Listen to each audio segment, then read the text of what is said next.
What is up, guys? What is up? What is up, guys? It is the Rebel. Hola, konnichiwa, ni hao, bonjour, rim, salam alaikum, namaste, namaste.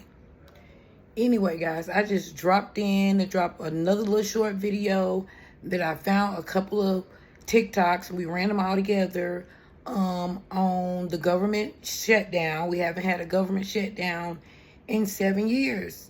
And it's very important to the people. It's very important for some of our survival.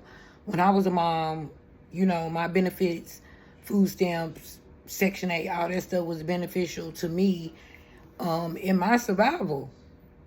Because I needed the help, you know, coming from where I came from and, you know, my community and my environment and surroundings, you know, what I was dealt with, I needed that help. So it was very important to me. So guys, yeah, this is the information I found on TikTok. And like I said, we haven't had a government shutdown in 7 years. Don't pay attention to my bangs. They need to be pushed down. Worry about the government video. Worry about the government video that I'm sending y'all through TikToks. The TikToks I found, the information I found.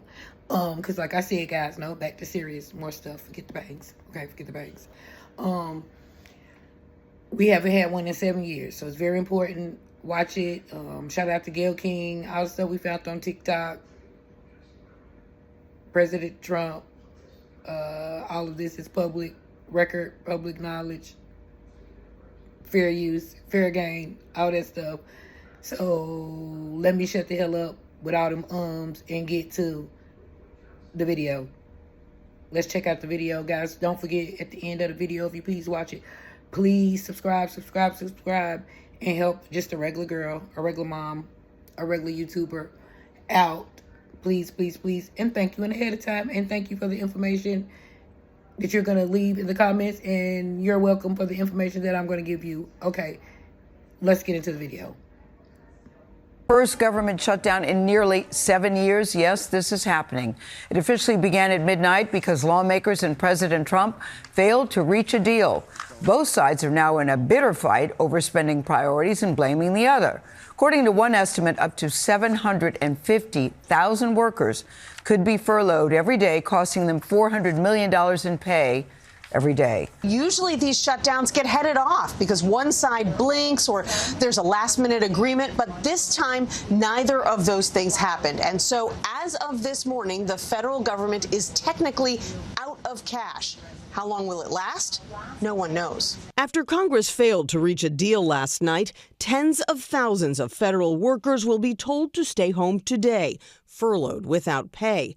Workers deemed essential, like air traffic controllers and members of the military, will stay on the job, though they won't get paid for now either. Most TSA officers live paycheck to paycheck. Aaron Barker works for TSA in Atlanta.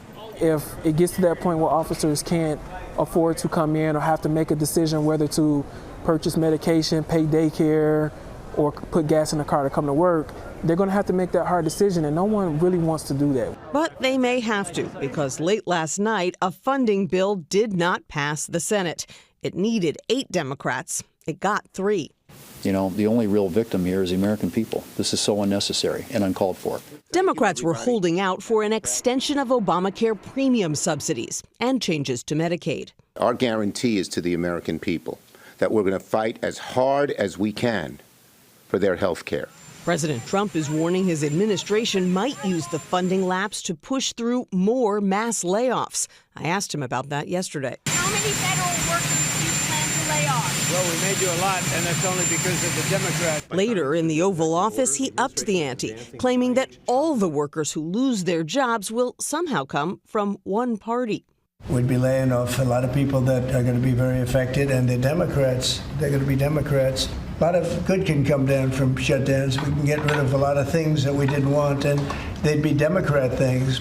The uncertainty has left workers like Barker to wonder if their jobs could be on the chopping block. It's one thing to say, hey, you may not get paid, but then to say you may not get paid forever, we're going to remove you from your job, is a whole nother thing. It's just the worst case scenario. President Trump continues to taunt Democratic leaders about all this on social media, posting another AI-generated video of House Minority Leader Hakeem Jeffries, which is similar to an earlier one that Jeffries called bigoted.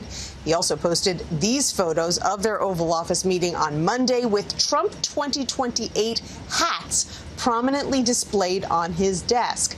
A nod, Tony, to a potential third term that the law does not allow.